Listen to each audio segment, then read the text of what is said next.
Good morning. Mark Butler in studio, and along with Melissa Lowell. Did I say that right? Lowell? Yes. Good morning, Melissa. Good morning. Okay, so tell me, guys, what we found. First of all, let's start out with there are some bad cases that people have been very suspicious in Poland, saying, what's going on here? In the Kuyahoora Valley in general. That's Poland, Middleville, Newport, Fairfield, Colebrook. Your territory. This is your home territory. Yes, that's where I live. So and a lot of people are saying, is there something that's causing these cases of cancer? That's exactly right. And before I get into it, I just want to say, I'm listening to all the political ads and everything, and I'm sure everybody believes what they're saying they're going to do all, but it reminded me that the real power is with the citizens and people like Melissa who step forward and take these issues on. So I congratulate her for what she's done. I'm proud to know her. This is not an easy thing. People are scared, as you might well imagine. And she can tell you the full story. But we had several cases of a very rare pediatric or childhood lymphoma cancer, a particular kind, and even the New York City Health Department admits it's a small sampling, but it's a numerical. It's an anomaly, too many in one small concentrated area. So Melissa organized a group. We've had public meetings, and we charged the health department with the task of doing a report, studying some of the environmental factors in the area that could conceivably be a source for all of this. And she really steered it in the right direction. So with that, I'll turn it over to Melissa. What are we looking at in numbers when you talk about high rates? Well, I think it sparked the concern. If you can get you got to write up I think on that it sparked the concern because we had 8 cases of pediatric cancer in a very short amount of time. My son was one of those.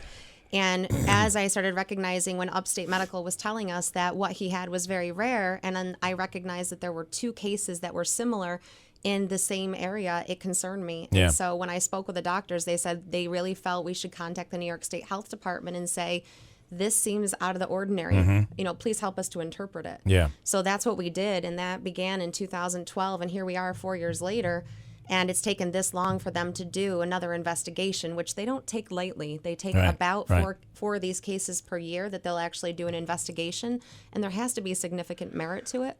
This, however, isn't the first time that the area has been investigated. This is the third. We've heard this about this area before. I remember this story. I don't know why, but I seem to remember when I first started in radio years ago. I think the health department did another study in the 80s, perhaps. There were 2 other studies. 2 other studies. And then also, I believe, even earlier than that, the Rose Valley landfill, which the owner was cited for accepting unacceptable refuse there. The DEC did a in-depth investigation there too, and that was one of the and it was spots that they focused Superfund on. Superfund site.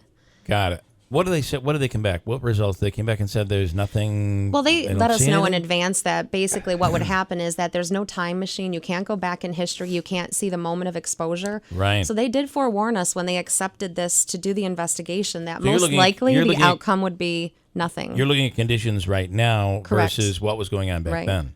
Okay. I think the good news that comes along with this, one, we never intended to yell fire in a theater. Right. We wanted to raise awareness because if there was something going on, we don't want anyone else getting sick and going through what these children have gone through. Yeah. And that was our goal and our purpose. So the fact that they come out and they find that there are no additional cases of pediatric cancer to warrant moving this forward really is a cause to celebrate. You're right. You're right. I think that that's something to look at. However, we expected this. It doesn't mean we're still not disappointed that they sifted through data that existed already.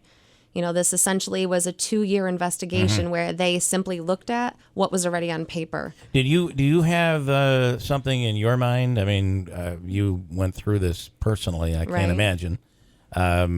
Do you have something that you think might be the cause going in, or just everybody's just baffled? They don't understand. I think we had some concerns, and that was really we pulled the community together because I didn't want this to be the Melissa show. I wanted this to be about what the community wanted. I was just a facilitator of all of this. Yeah. And they really spoke to the fact that at this community meeting, they wanted things investigated like lymphoma. They wanted the radars investigated. They wanted further investigation to the Middleville dump and the tannery. They definitely felt that there was something more going on. They wanted the water investigated. So that was really what was pinpointed and outlined in that background because it was requested by the community. Got it. So, Mark, this is the end of the day, it's good news. That Well, there is yeah, good it's news, the which is glass what you're half saying. full or half empty. Right. First of all, they examined the water supplies, the municipal water supplies from the three communities, Newport, Middleville, and Poland. They found nothing in that. They examined the water supply, which is a well water, but is considered a municipal water supply for the school. One of the puzzles, one of the mysteries here is there's nothing that links all of these cases, other than the fact that they were all students at West Canada School, I believe. Right. So the study area did include Newport, Fairfield, Russia, a bit of Schuyler, a bit of Herkimer. It was a pretty large area. But the concentrations of population are in those communities. So it was very hard for them to find a trace. And actually, one of their conclusion is there is no indication of any overriding issue that caused this, that it could be chance. At least could be based on family. their investigation. It could be And family medical history. So basically, at the end of the day, the report is rather inconclusive. Yeah. I'm not sure. Did you say, was it all the same types of cancer? Were they just... So the one that in particular is, in the initial letter they sent me, they did state that it was unlikely to be due to chance. We had 3 cases of anaplastic large cell lymphoma, and that is very rare. There are, I believe, only 50 cases per year in the United States. So again, we had 6% of all of those cancers in one location, and Wow, so that that's really, something's up there. that is first what really caused this to be investigated, because they don't take this lightly. You can't just call and request an investigation and it occurs. So they definitely, there had to be data behind it to be able to steer it that way.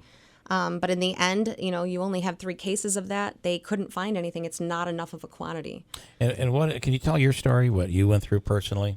Well, I think, anaplastic large cell lymphoma, as I've been in, different groups of people across the United States where their children have experienced this, it's the zebra of cancers.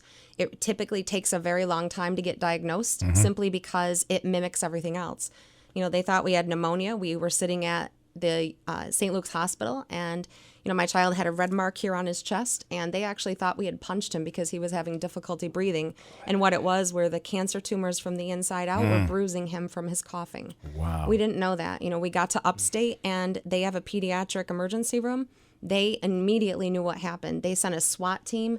They picked us up in St. Luke's, and by the time we got there, he had 3 days left to live. Oh, my God. Yeah. It was, So- they thought he had pneumonia. They told us, we watched the Boilermaker from St. Luke's Hospital. They admitted us. We sat in the window and watched it, and he just wasn't getting better. And we're like, something's wrong. Yeah, This is not right.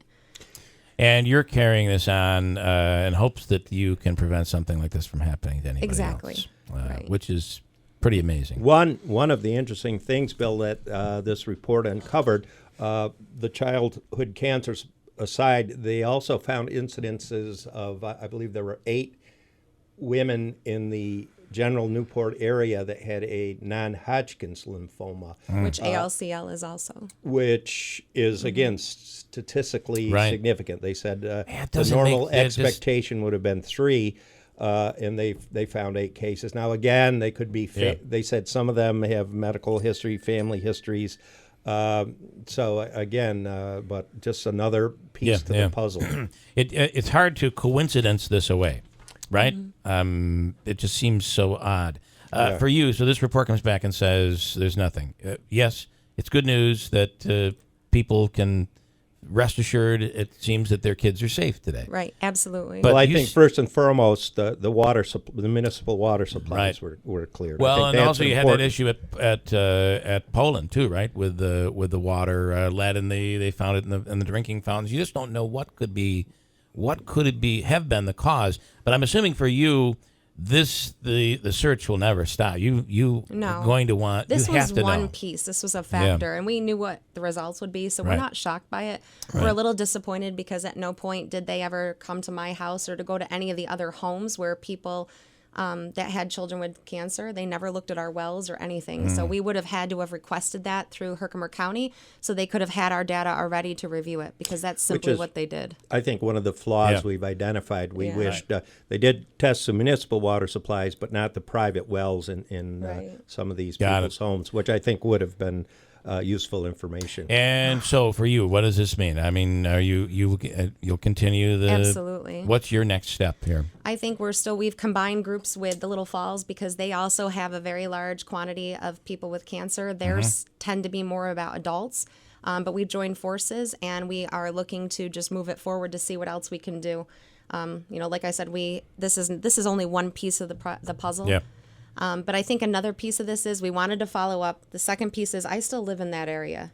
Right. My children still go to that school. We never intended for this to be something where it frightens people from the area. That is not what our purpose was. Right. This is nothing new. This has been a 30-year trend where I this remember has this been for years. The story for years. Right. Yeah. So I think, the main part of it is that we're not experts in this. So when you sit and you look at this multi-page document, Right. you really can't decipher it. So if you have questions in the community, I really encourage you to come out to the West Canada Valley High School in the auditorium on November 15th at 7 p.m. The New York State Health Department will be there to decipher this, answer questions, and explain everything. It is their responsibility to educate the community on what they did and provide that opportunity for people to ask additional questions. Right. And did you ask why they didn't do the home Yes. wells? And their reasoning was? I think because they have certain protocols they had to follow. And so the protocols that I envisioned in my head and then from talking to community members, what we expected was not what it became. They did do at 2 homes. They tested the private well water because the people requested it. But if you didn't request it, But it was due to the didn't get done. proximity to the dump. Yeah, So 2 people who had were the cases of pediatric cancer? I believe so. Yeah. Yes, yes. So I mean, think about it, and that's the issue. When think about what it used to be like when we were growing up. Well, right, yeah. You didn't have. I lived in the country. You took your garbage to a dump, and there were dumps, and you just have to wonder. What's in the ground from the tanneries to the old manufacturing? You just don't know what could be causing something like this. Bill, the owner of the Rose Valley landfill, and again, in all of our wisdom, the Rose Valley landfill is probably at the highest point, one of the highest points in the valley. So anything bad there is going to flow downhill. Right. I presume. But I live on the road that leads up there, and I was one Christmas, I had some trouble with my Christmas lights, and it was late at night, 7, 8, 9 o'clock, and I was out fiddling around and look up, and there's a garbage truck rolling up the road. I mean, from Coxsackie, New York. Now, that's way down in the Hudson Valley. And my first thought was, boy, those poor guys are not going to have much of a Christmas. It's going to be late when they get home. Yeah. But secondly, I said, wait a minute, what the heck are they doing going up this late at night during a holiday? Virtually everybody you talk to in the valley there has their own anecdotal story. People saw military vehicles going up there in the middle of the night. A trooper said he stopped somebody who claimed he was carrying radioactive material. So a lot of Is that where those 2 airplanes are that are? No, that's the other side That's of the valley. behind my house. Yeah. Okay. All right. There's 2 stationary planes that are used by the Air Force. The Air Force to, used to calibrate radar with them and use microwaves and radio waves. I hate to be the conspiracy person, but you got to be. It's hard to not at least consider this stuff, right? Yeah. And that was a part of the investigation. But again, a lot of the questions, we hired a chemical consultant, and he knew the questions to ask because, again, we're not experts in that field. Right. And the questions he asked, he was just simply told that, we can't answer those. Wow. Now, the other thing before we finish up, Bill, this report is available on the web, on the New York State Health Department web. So you can get it yourself and draw your own conclusions. Right. If you have a problem with that, you can call my office in Herkimer. That's 866-1632. We will provide a copy to you or give you the code to get into the Health Department website. Also posted on our Facebook page, which is Kuyahoora Valley, What's Making Us Sick. And so that link is there, too, if you wanted to read it online. Well, listen, thank you for doing what you're doing. And I'm sorry for what happened, but the fact that you're out here fighting for everybody is really, really big. I agree. Thank you. I agree. Thank you. Sullivan as well, thanks so much. We'll break. Right.